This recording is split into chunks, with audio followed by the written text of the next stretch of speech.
Hello welcome dear students, स्वागत है आप सभी का माँ भारती एजुकेशन लर्निंग ऐप पर। आज हम सेकंड लेक्चर स्टार्ट करेंगे घातांक और करने का। हम पहला क्वेश्चन है आपका कि 1/2 की पावर माइनस 1/2 का आंसर क्या होगा। आपको चार ऑप्शन पे दिखाई दे रहे हैं, तो चलिएगा देखिए इसका जो आंसर होगा सॉल्यूशन होगा कैसे होगा। तो जस्ट हमने किया कि यदि किसी भी पावर को, आपने पहला लेक्चर आपने देखा ही है कि यदि कोई सी पावर यदि माइनस में है, क्लियर है, तो यदि हम उसको चाहते हैं कि पॉजिटिव हो तो हो जाता है 1/a। क्या बात क्लियर है। यदि मान लीजिए a की पावर -2 है तो इसका मतलब क्या है, इसको पॉजिटिव करना चाहेंगे तो 1/a²। और यदि 1/a² को यदि आप नेगेटिव करना चाहते हो और अंश में लेके जाते हो पूरी पावर को तो -2 हो जाएगा। यदि हम इसको हर में ले जाना चाहते हैं तो ये इस तरीके से हो जाएगा। क्या बात समझ में आया। तो ये थोड़ा ध्यान रखना है आपको, ठीक है। तो इसी तरीके से यहाँ है। अब भाई कभी कभी क्या होता है कि चलिए ये तो हो चुका, अब ये 2 की पावर माइनस मतलब कुछ भी हो, जैसे -3 हो या कुछ भी इस तरीके से हो, तो हमने इसको लिख दिया 1/2 और इसकी पावर को कर दिया हमने पॉजिटिव। क्या बात क्लियर, क्योंकि नेगेटिव था, क्या हो चुका पॉजिटिव, ये 1/। पर यदि सपोज ये तो 2 आया, मैं यहां लिख दूं 2/3 की पावर यदि -2 है तो इसका मतलब क्या है 1/2/3, क्योंकि एक तो पहले से लगेगा 1/2/3 की पावर -2। क्या बात क्लियर। अब ये 2/3 तो बार बार ये तीसरी स्टेप जो ऊपर चली जाती है तो इसका आंसर आ जाएगा 3/2 की पावर। ये पॉजिटिव हो चुकी है, अब आपको पता है पॉजिटिव हो चुका है टोटल, और ओवरऑल ये क्या हो चुका आपका पॉजिटिव हो चुका है। तो ये 3 जो है ये ऊपर चला जाता है, 2 नीचे रह जाता है और ये पॉजिटिव हो जाता है। तो हमने क्या देखा यहाँ कि 2/3 हो चुका, 3/2 और नेगेटिव हो चुका, वो पॉजिटिव हो चुका है। तो हम बार बार इस तरीके से बटे में नहीं लेके जाएंगे और उसको वही चेंज कर देंगे, जैसा कि आपका ये क्वेश्चन है। तो ये क्वेश्चन देखिए आप, इस क्वेश्चन में क्या करना है, तो क्या इसको 2/1 लिख सकते हैं हम, 1/2 को 2/1, और ये माइनस की पावर को पॉजिटिव हो चुका है अर्थात 1/2। क्या बात क्लियर समझ में आया। अर्थात इसका मान है 2 की पावर 1/2। तो हमारा जो चैप्टर है ये तो घातांक रूप यानी कि एक्सपोनेंट नहीं घातांक, ये हमारा आंसर आया। पर आपको चार ऑप्शन देखो, एक तो 1/√2 दिया है आपको दिख रहा है, और 2√2 -√2 और √2, ये तो सर आंसर ही नहीं है बिल्कुल।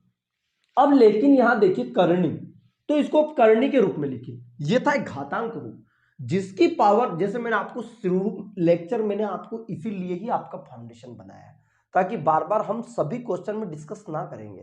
क्लियर है। तो हम पहला क्वेश्चन था इसलिए इसको अच्छे से कर लेते हैं, ठीक है। जैसे कि आपका यदि ये है, इसका मतलब क्या है, इसकी पावर नहीं दिख रही है आपको, इसका मतलब है इसकी पावर है 1/2। क्या बात क्लियर है। इसको बाहर आने के लिए 2-2 का पेयर चाहिए, ठीक है। अब इसी तरीके से मैं यहां लिख दूं 3, इसका मतलब क्या, इसको भी बाहर होने के लिए कितना चाहिए 1/2। अब मैं लिख दूं 4, इसको भी बाहर आने के लिए 2-2 का पेयर, तो 4 को क्या लिख दूंगा मैं 1/2 कि, पर सर 4 का मतलब तो 2 होता है, बिल्कुल होता है। तो इस 4 को हम लिख देंगे 2 की पावर 2, और ऑलरेडी एक पावर है 1/2 से 2 कैंसिल, क्या बच गया 2 अर्थात 2। हम बार बार ये ना लिखते हुए हम ये लिखते हैं। क्या बात क्लियर। तो करनी का मतलब आपको समझ में आया। इसको करनी का ये घातांक रूप है और घातांक है तो उसका करनी रूप ये है। मेन यही होता है, सबसे सरल क्वेश्चन यहां से पूछा जाता है, पर यहां उलझ जाते हैं क्योंकि इसको करके ही नहीं देखते हैं इस चैप्टर को, क्योंकि काफी सिंपल पार्ट और क्वेश्चन बहुत सरल आता है लेकिन इसका, ठीक है। यदि सपोज आपका मैं लिख दूं यहां 4 और यहां लिखा रहे पावर 3, इसका मतलब क्या, तो इसका मतलब है 4 की पावर 1/3। क्या बात क्लियर समझ में आया। जितनी पावर हो वो बटे में 1/3, पर यहां कोई पावर नहीं रहती तो इसका मतलब यह है। अब चलिए, तो इसका सर आंसर क्या आएगा, तो इसका आंसर जो आएगा डियर स्टूडेंट वो रहेगा कि इसका 1/2 है तो इसका आंसर आ जाएगा √2 और यही हमारा आंसर आएगा। क्या बात क्लियर समझ में आया कि नहीं आया। यानी कि आपको यह देखना है कि आपका ऑप्शन किस में है, करनी में है कि घातांक में है, उसी के अकॉर्डिंग आपको आंसर लाना होगा। चलेगा भैया, अब सेकंड क्वेश्चन देखते हैं, आपको धीरे धीरे सब समझ में आने लगेगा, ठीक है। सेकंड क्वेश्चन है आपका, देखिए इसमें करनी बराबर करना है। यहां लिखा है 4 और ये 3 लिख दिया है, आपको दिख रहा है ये लिखा है आपका 5 4 एंड नेक्स्ट है सेकंड क्वेश्चन है आपका ये, और आगे लिखा है 10 और ये लिख दिया 12 और लिखा 1, लिखा में सबसे बड़ी संख्या कौन सी है देखिएगा। अब यदि सीधी संख्या दे देता 3 4 5 तो हम बोल देते सबसे बड़ी संख्या सर 5 है, बिल्कुल, पर करनी के अंदर यहां दिया गया है, तो करनी के अंदर यदि इनकी घातांक समान है, करनी की घातांक समान है, तो ही हम इसमें पता कर पाते कि कौन सी बड़ी है और कौन सी छोटी है। जैसे कि मैं आपको बोल दूं √2 और √3 में पहले इसके पहले डुप्लीकेट क्वेश्चन, एक क्वेश्चन और उसके साथ डुप्लीकेट क्वेश्चन, ट्रिपलेट क्वेश्चंस आपके बनने चाहिए और मल्टीपल क्वेश्चंस को आप क्रिएट करेंगे तभी जाके आपके जो मैथ्स का लेवल वो अप होगा। क्या बात क्लियर है? तो नहीं तो हम क्या है क्वेश्चन सेकंड कर लेंगे, चलिए भाई आपका थर्ड क्वेश्चन, भैया फोर्थ क्वेश्चन, इस तरीके से हम पूरी सीरीज लगा देते हैं, पर समझ नहीं आता है पूरा क्वेश्चन कि क्वेश्चन हम कब कर लेते हैं, वो तो एक रटन विद्या जैसा हो जाता है। ठीक है, एक क्वेश्चन के बाद में आपके अंदर क्वेरीज आनी चाहिए कि यार और क्वेश्चन सर कैसे कैसे बन सकते हैं और कौन कौन से क्वेश्चन हम बना सकते हैं, क्योंकि ये बुक भी जैसे एक बुक भी बनी है तो ये बुक भी किसी ने बनाई है, वो भी रिसर्च किया। जब हम खुद करते हैं एक्टिविटीज, जब करते हैं क्रिएटिविटी जब लगाते हैं, तो फिर क्रिएशन के बाद में बहुत सारे क्वेश्चंस बिल्डअप होते हैं। ठीक है, इसी तरीके से यहां देखना है। अब देखिए जैसे 2 और 3 है तो यहां अब डायरेक्ट हमने पता कर दिया कि सर 3 बड़ा है, चल गया। क्यों पता कर पाए? क्योंकि इन दोनों की पावर 2 है, तो करनी की पावर यदि समान है तो जो संख्या बड़ी है रूट के अंदर वही करनी बड़ी है। अब जैसे कि अब कि सर इसमें तो हमें लग रहा है कि 12 बड़ा होगा, पर यहां हमने बोल नहीं सकते 12 बड़ा, क्यों? कि यहां पावर इसकी 4 है, इसकी 5 है, इसकी 10 है, इसकी, इसको भी लिख दो, कोई फर्क पड़ेगा क्या? नहीं पड़ेगा, क्योंकि एक की तो कितनी भी पावर लगा दो एक ही होता है, कोई फर्क नहीं पड़ता है। ठीक है, तो यह ध्यान रखना है। अब क्या करें सर कि इसका मतलब यह है कि अब सबसे पहले जो 4 5 और 10 और इसकी पावर कितनी भी लगा दो आप, यह तो इसका एलसीएम लेंगे आप। क्या लेंगे? एलसीएम, या यहां कुछ भी लगा दे कोई फर्क नहीं पड़ेगा। क्या बात क्लियर है? ठीक है ना? 2 4 5 10 इसकी पावर को कोई फर्क नहीं पड़ेगा, हम बाद में देखेंगे। 4 5 10 का एलसीएम लेना है, तो 4 5 10 का एलसीएम क्या होगा कि देखिएगा, या तो आप ऐसे निकाल लेना कि 4 5, देखिए भाई मैं आपको ऐसे समझा रहा हूं कि मुझे लगता है आप ब्लैंक है, कि आप मैथमेटिक्स की शुरुआत कर रहे हैं। जिनको आता है वीडियो को आगे पॉज कर दे, आगे बढ़ा दे, जिनको नहीं आता वो आराम से देखे। क्या बात समझ में आया? क्योंकि सभी प्रकार की सिमिलरिटी पैरेलल सब प्रकार से चलना होगा। तो देखिए यहां देखते 2 दूनी 4 और ये 5 और ये 2 पंजे 10। ठीक है, बात क्लियर? 2 एकम 2, ये 5 ये 5 और यहां 5 से लगाया, 5 एकम 5 5 एकम 5। अब यहां गुणा कर दो, 5 दूनी 10 और 10 दूनी 20, मतलब एलसीएम कितना आया? 20। अब बार बार हम ऐसा नहीं निकालेंगे, मैं आपको बता देता हूं, तो बार बार हम डायरेक्टली कर देंगे कि इन 3 संख्याओं का जो एलसीएम आएगा वो 20 आएगा। क्या बात क्लियर है?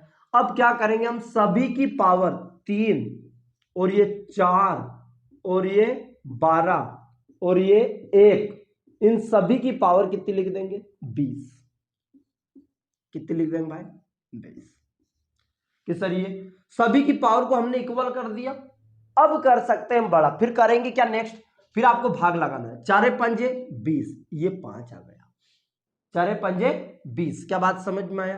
फिर यहां फिर इसका भाग लगाए, 5 चुक 20, ये जितनी बार भाग जाता है उतनी पावर इसकी चली जाती है। आगे आया 10 दूनी 20, तो 12 की पावर कितनी हो चुकी? 2। फिर यहां 20 का, अब यहां भाई 1 है, कुछ नहीं, मतलब 1 ले ले हम, एक पावर क्योंकि कुछ नहीं है तो इसकी पावर 1 ले लो, 1 का भाग लगाएंगे तो 20 आ जाए, तो इसकी पावर तो चाहे आप कितनी भी लगा दो कोई फर्क नहीं पड़ेगा, क्योंकि 1 की पावर करेंगे 1 ही आएगा। क्या बात क्लियर? टेंशन तो इधर होनी चाहिए। अब देखिए ये 20 हो चुका, 3 का 5 बार गुणा करेंगे आप, तो 3 का 5 बार गुणा कर देता हूं मैं, 3 गुणा 3 गुणा 3 गुणा 3 गुणा 3, ऐसे। तो देखिए 1 2 3 4 5, 3 तिया 9, 9 तिया 27, 27 तिया 81 और 81 का वापस गुणा कर दो 3 से, 243, 3 एकम 3, 3 आठे 24, क्या 243 आया? तो लगा दीजिए यहां 243। क्या बात क्लियर है? आगे 20, 4 का 4 बार गुना, तो कैसे करेंगे भाई, 4 का 4 बार गुना कर दीजिए, कितनी बार 4 बार है, तो कोई दिक्कत नहीं है। क्या करेंगे आप, 4 चुक 16, फिर 16 चुक 64, 64 तक तो आ ही गया, 64 का 4 में गुना और कर दीजिए। क्या बात क्लियर है? तो 16 गुना 16 करेंगे तो कितना आता है, 256 के लगभग आता है। डायरेक्टली भी कर सकते हैं पर गुना कर दीजिए, 4 चुक 16 6, हासिल 1, 4 छंग 24 और 25, 256 आया। तो यहां लिख दीजिए 256, ठीक है भाई। और यहां लिख दीजिए 20, 12 गुना 12 कितना आ गया, 144, और ये कितना आया, 1, ये तो 1 ही आएगा क्योंकि 1 का क्यूब करेंगे तो 1 ही आएगा। अब यहां देखना है, आपसे प्रश्न पूछा है कि सबसे बड़ी संख्या कौन सी है, तो आपको दिखाई दे रहा इनका जब इक्वल कर ली हमने पावर, तो जब यहां देखेंगे जिसके रूट के अंदर जो संख्या बड़ी होगी वही सबसे बड़ी संख्या, और जिसके रूट के अंदर सबसे छोटी संख्या वही सबसे छोटी संख्या। तो आई होप आपको समझ में आ चुका है कि सबसे बड़ी संख्या कौन सी है। तो आपको समझ में आया ये सबसे बड़ी संख्या हो चुकी। देखिए पहले नंबर 256 बड़ा है, दूसरा नंबर आपको बोल सकता था इसको आरोही क्रम में लिखिए, आगे और क्वेश्चंस आएंगे, अवरोही क्रम में लिखिए, आरोही क्रम में लिखने पर दूसरे नंबर की संख्या कौन सी है, अवरोही क्रम में लिखने पर दूसरे नंबर की संख्या कौन सी है, पहले नंबर की संख्या कौन सी, या मल्टीपल क्वेश्चंस आपके बन सकते हैं, इसलिए इस क्वेश्चन को हमने टाइमिंग दिया। तो कोई से भी क्वेश्चन आप बना दीजिए। देखिएगा तो पहले नंबर की कौन सी, ये कहां से आया, ये, तो सबसे बड़ी संख्या कौन सी हो चुकी, 5। देखिए रूट क्या, ये रूट के अंदर 4 है, 4 इसकी पावर है 5। क्या बात समझ में आया? तो आपका जो राइट आंसर रहेगा वो रहेगा B is the right answer. आपसे बोल देता कि सबसे छोटी संख्या कौन सी है भैया, तो सबसे छोटी संख्या ये हो चुकी है, क्योंकि देखिए सबसे छोटी है ये एक, और ये है सबसे छोटी, क्योंकि आपको तो इसमें बताना नहीं तो आप इनको ढूंढो, ये तो निकाल के लाए हैं, ये आया कहां से कि सर ये यहां से आया है, तो सबसे बड़ी कौन सी हो चुकी ये। आपको बोलते दूसरे नंबर पे, तो दूसरे नंबर पे कौन सा आया है, 4, ये आया आपका। क्या बात है? तीसरे नंबर पे कौन आया है, 144, तो ये आ गया आपका। लास्ट में कौन आया, यह। ऐसे आई होप आज की क्लास आपको बहुत अच्छे से बेटर तरीके से समझ में आई होगी। आप इसको अच्छे से नोट डाउन कीजिए, और कहीं डाउट्स आता है तो गोल घेरा पेंसिल से लगा के अपनी कॉपी में मुझे सेंड कीजिए, और आपको जो व्हाट्सअप नंबर दिया उस पर सेंड कीजिए, ताकि आपके डाउट जब हम फिजिकल कोचिंग लगेगी तो आप पूरे डाउट्स इंडिविजुअल्स आपके क्लियर हो जाएंगे, और हम फिर लाइव क्लासेस भी रहेंगे, तो लाइव क्लासेस में भी आपके लगभग डाउट्स क्लियर कर दिए जाएंगे। जय हिंद।